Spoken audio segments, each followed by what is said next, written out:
What's going on, everybody? Gunnar here. Today's video is impromptu. It's not planned out. You can see my office is not kind of the norm right now. It's not set up for tying. But here's what we got going on. It's a Impostor big game saltwater version.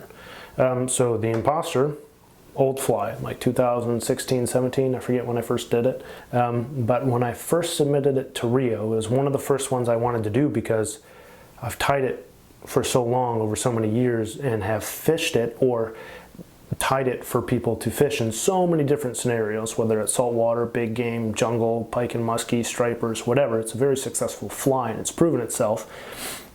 But when I did that, I don't agree with the idea of a saltwater fly or a freshwater fly or a trout fly. Bait fish are bait fish. And bait fish in salt and freshwater look the same, they have the same proportions, they catch the same predators. What makes a saltwater fly is if it's on a saltwater hook. So when I did the Impostor for Rio, one, I didn't want a factory screwing around with eyes because eyes can impact action and durability, and I know they sell better, but I just wanted a plain bulkhead, and I did it on what I thought would be the most universal hook. The PR320 6/0 Predator Stinger from Ahrex can really do it all except for heavy saltwater or really, really big game. One of the lead tires at Rio just went to Christmas Island and brought some Impostors to fish for bluefin. And the exception was, obviously you got crystal clear water and you're hunting for fish with huge eyeballs. Having eye spots on a big game fly can be quite important, and then stepping up the wire gauge so that people can take this for trophy stripers, GT, 200-pound tarpon, whatever you're doing, 20-pound peacock bass in the jungle, Dorado. Having a proven saltwater, big game, blue water hook. So Rio asked me to tie up some saltwater samples on a 6/0 SL12S with eyes. And so this is what I have. It's a 6/0 SL12S Impostor big game variation with my favorite eye system, which when I first submitted it, I didn't know about, but Hairline has produced these posted dome eyes in large, which are beautiful three-dimensional EP style with a post. And when you combine that with E6000 or Zap Goo, which is way over here, it's like the most durable eye system I've ever used.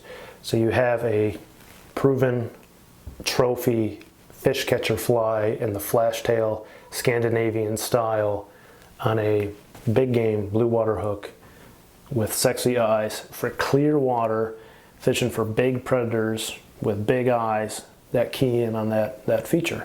And so the color combo caught everybody's eye. It's a pretty good looking picture. It's the thumbnail for this, I'm not gonna lie. It's a good looking picture. So this is how to tie that color combo on that hook. And if you got big game or saltwater in mind, check it out. I'd really appreciate it. So we'll jump into a material list and then a off the cuff how to tie a commercial style stack and pack non-rotary vise Impostor. Thanks for watching.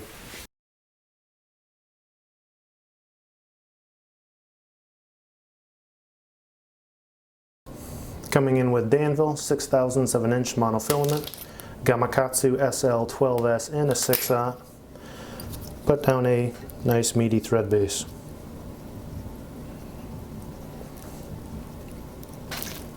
SF blend white, gonna tease out a small amount out of the package because this is the 6/0 version. I mean, you can have some fibers here. Cut this roughly into thirds, so 3 equal pieces. Stack them on top of each other. You're going to take that bundle now, which should be 3 times denser than what we pulled out of the package, and just tease out the tips so that there's no flush ends. Anything's too long, get it out of there. The finished tips should look like that, nice tapered. We're going to catch it kind of at the midpoint, more or less. Right on top, same thread path 3 times over. So I just have a stack of bundles on top. Thumbnail, see the thumbnail? Right on the thread, loosen it up a little bit. And you're just gonna work that around the hook completely evenly, just like you would with bucktail. Now, because I can't flip it over, I'm just going to kink my head off to the side and make sure that our density on all the sides is equal.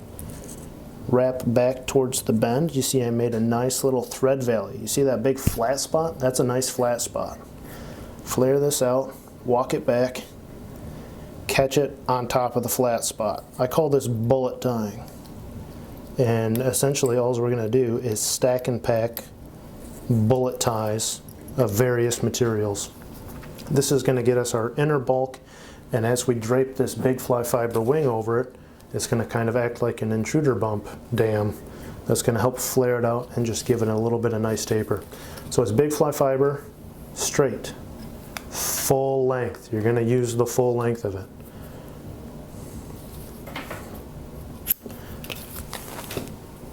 Nice little bundle of fibers. We're going to do 2 layers, so don't worry about doing it too dense. Tease out the tips just like you did with the SF. Should be no straight edges. Now instead of catching that right, let's say 50-50, so the ends are the same length, make one end longer. 60-40, you see that? 60% of my length is out the back, 40% is out the front. That's my catch point. 3 wraps, same spot. Thumbnail right on top. You'll just see it kind of walk around the hook. Perfect. Give it a little pressure.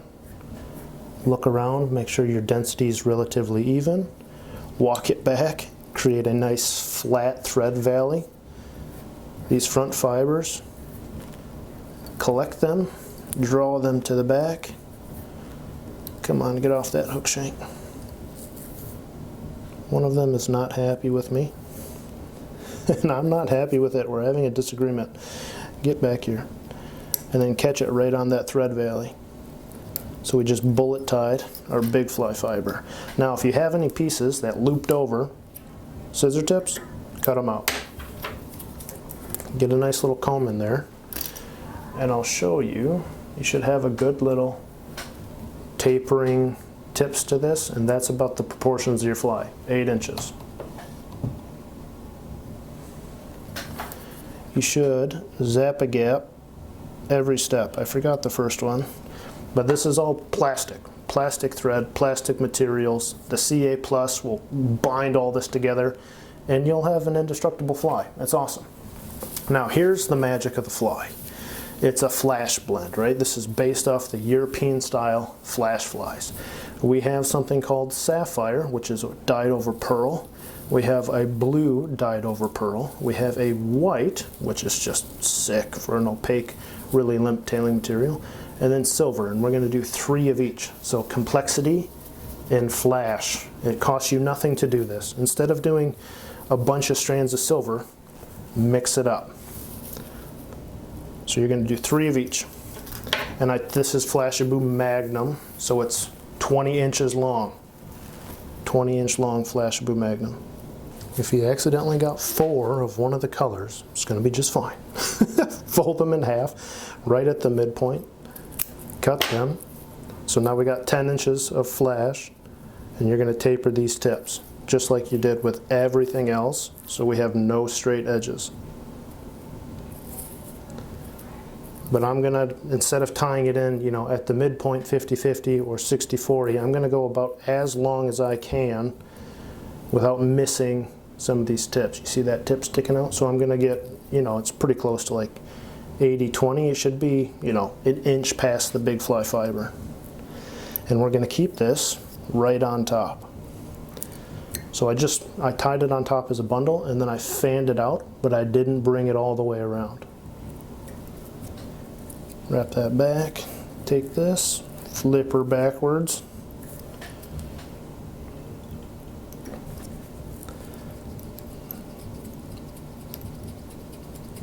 Love it. It looks so alive in the water when you blend Flashabou like that. I'm just going to leave a little gap here between my different stacks.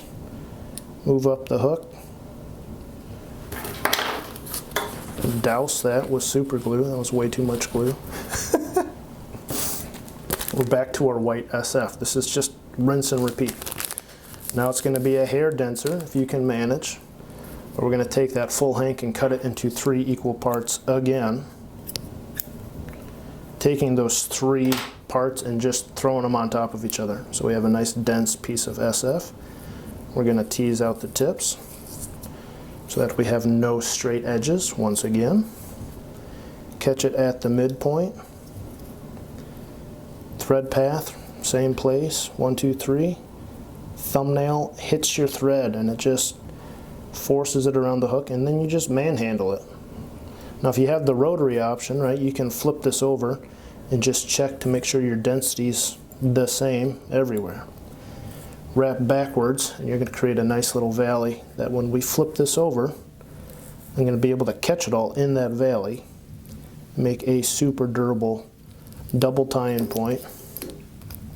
That with the glue, I mean, it ain't going anywhere. You can just see now this second stack is kind of getting pushed off this first stack. We have a really kind of dense little teardrop in the core that all of this soft winging material, the big fly fiber, which is not kinked, it's a straight fiber, a lot of movement to it, with the Flashabou, which is flat, so it catches a lot of current, which we have the white Flashabou, so it takes some of the opaqueness backwards. It's cool. Back to big fly fiber straight. Make it a little bit denser, so the density always gets a little bit larger towards the head. But instead of working with the full length, because that's too much, we're just going to cut 2 inches off. This is my trash can's too far away. So it's 2 inches shorter, but now I can treat it the same. And that's how you get the taper. So the only waste for this entire fly is that little bundle of 2 inches of big fly fiber. So now I'm going to tie that in with tapered tips, 60-40, just like we did the tail. 3 wraps right on top, thumbnail on the thread, should move around in a nice even distribution. Suck out any slack, make sure the density's good. Wrap it back towards your bundle, create that little valley. Collect all this nonsense, which last time fought me a good bit. You see, this takes me a while to collect all these, force them backwards, get it the way I want, and that is okay.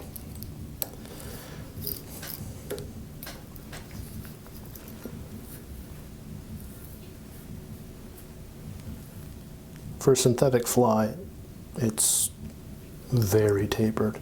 Comes out pretty sick. Now we're going to come in the sides. This is dyed blue lateral line flash. 1 each, like one scale each side. And I'm just going to catch it right at the midpoint.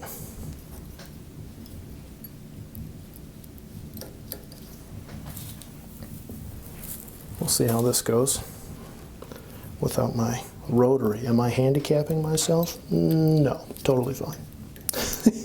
You never know until you get there.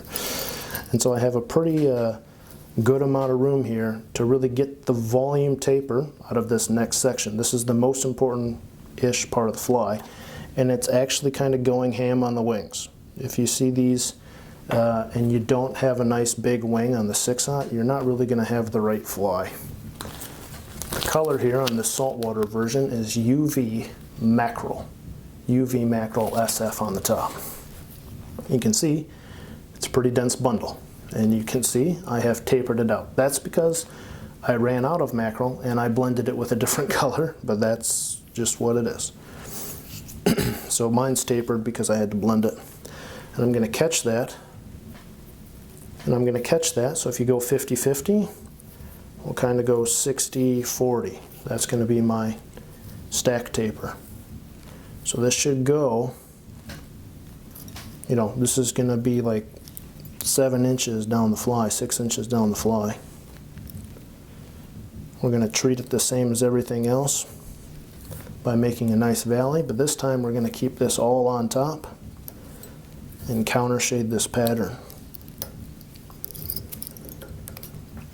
Now you can see I kind of did a high tie, low tie. I might just fan that out with my fingers under my thread. And I want a nice, dense counter-shaded wing. My belly's going to be white, the same white we've used for everything. I'm going to keep it fairly sparse because we're going to cut it in half. This guarantees you get the right proportion. So cut it in half, taper that, and I'm going to kind of kink this off to my side here. So if it's coming towards the camera, right? I'm not going to tie this straight back like I did on the top. I'm going to tie it at an angle towards the camera. Catch that up underneath. Put like 1 or 2 wraps down so I can manipulate it and make sure it's perfectly 50-50.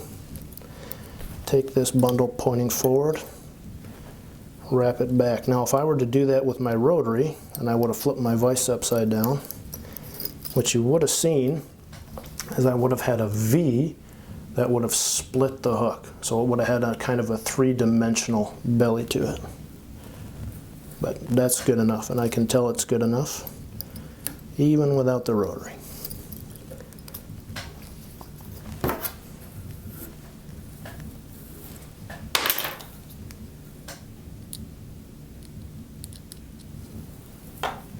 Now the head is tan big flat fiber. You can use gray, you can use white and black and blend them. You can use, you know, kind of like a gray and a blue and blend them. But I just use straight gray. I'm gonna make it pretty dense. This is strong fuzzy fiber. That's the magic. And it's at the full length off the hank, which is way too long. Cut that in half. Cut it in half again. So I've combined all those bundles. I have a big thick wad of this stuff. Wing and flash. Chartreuse, because that's fun. Why not? You should have some fun with your flies. You'd be surprised how good this looks when we're done. This is too long out of the pack. Cut it in half. So I have some nice chartreuse blend here. And this is about the only part of the fly that should take a little bit of practice, but you're gonna rip stack and hand blend this material so that that tan and that chartreuse become one. Comb that out. Now my collar stack is arguably more important than anything else, so I'm going to take about 60% of the bundle. So I split the bundle in half. I'm going to fan it out so it's wide, and I'm just going to drape it loosely and catch it. So I draped it and wrapped it around my hook. Just draped it and wrapped it around. Loose thread, suck it straight down, straight down. So I just caught it right at the midpoint. 3 or 4 really hard wraps. Fold this all back, get your thread in front, and we're just going to put a little hollow tie in front of it. But we're not going to use our thread to do that much. I don't want that much because I want it to maintain its volume a good fair bit. And so what we're going to do is we're just going to cheat a little, and we're going to hold this back. So I'm pulling it back, and then you see I push it forward just a little bit to get a nice angle to it, and then I hit it with my glue. Now you can ruin this head if you use too much glue. You want the glue to just set a hollow angle on the head. I'm using thin. Thin does not do this as well as medium viscosity. Use medium viscosity. I just ran out. But that's good enough. Now then I can take this second bundle, veil it right on top again, loosey-goosey, suck it down, pull all the slack out. We get to use this big saltwater hook eye to make sure that we don't crowd everything, which is lovely because tying a big bulkhead on a saltwater hook is fun and not stressful, unlike a tiny little freshwater hook. You try putting that much strung fuzzy fiber on like a 4-aught freshwater hook and you might lose that hook eye. But not the SL12S, no sir. Now before we glue it, I'm just going to comb it out.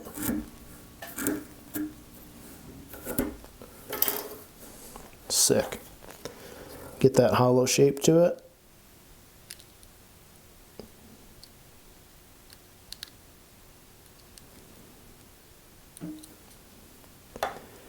And that glue is just going to soak into those fibers and cure them at this wonderful high volume angle.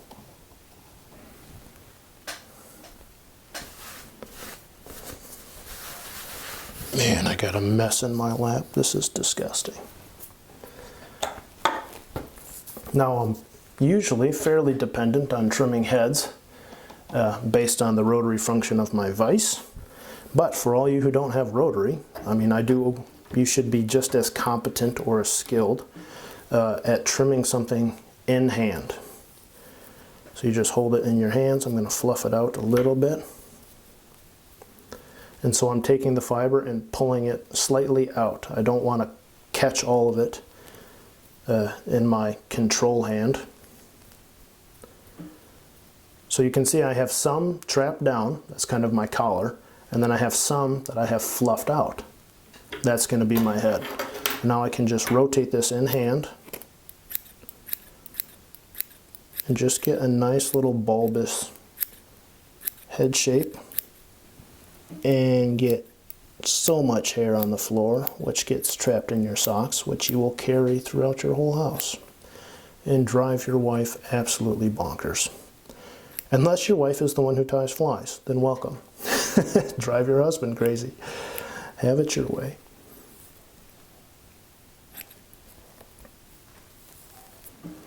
And I'm not talking because I'm focusing, because this is about the only part that is really difficult.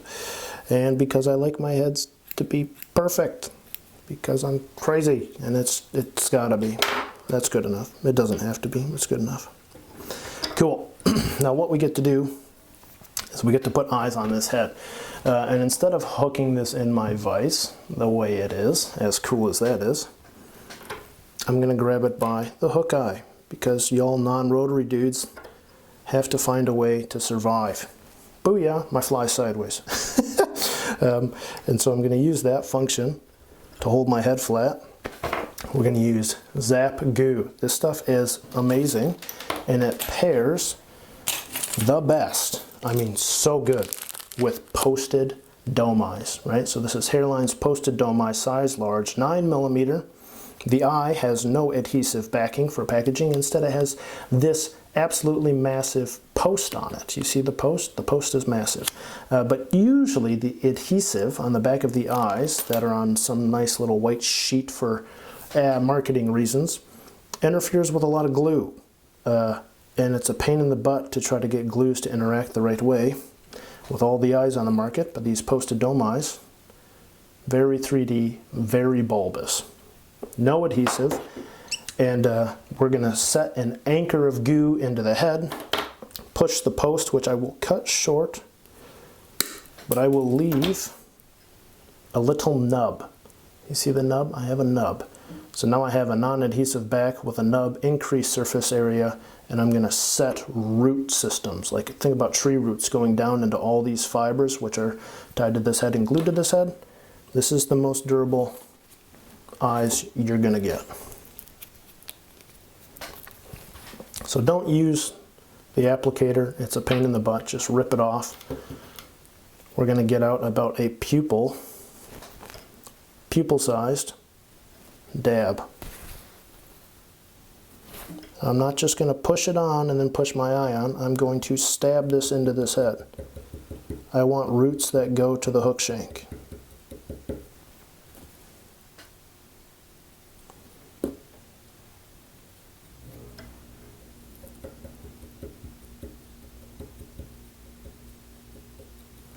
Cool. Take one more big dab and just leave it on top. You're going to take that eye,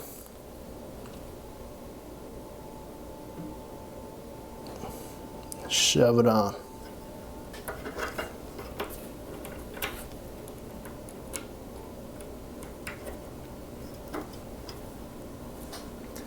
Now, I do like to just pinch these together. And I don't have a very commercial way to do this. Like, I just kind of hold the fly and pinch them together off and on for, like, you know, the next 5 minutes. It's not commercial friendly. But what you can do is that glue sets up relatively quick. It'll turn kind of rock solid here, and I don't know, 5 minutes or so. And so just kind of squeeze these together.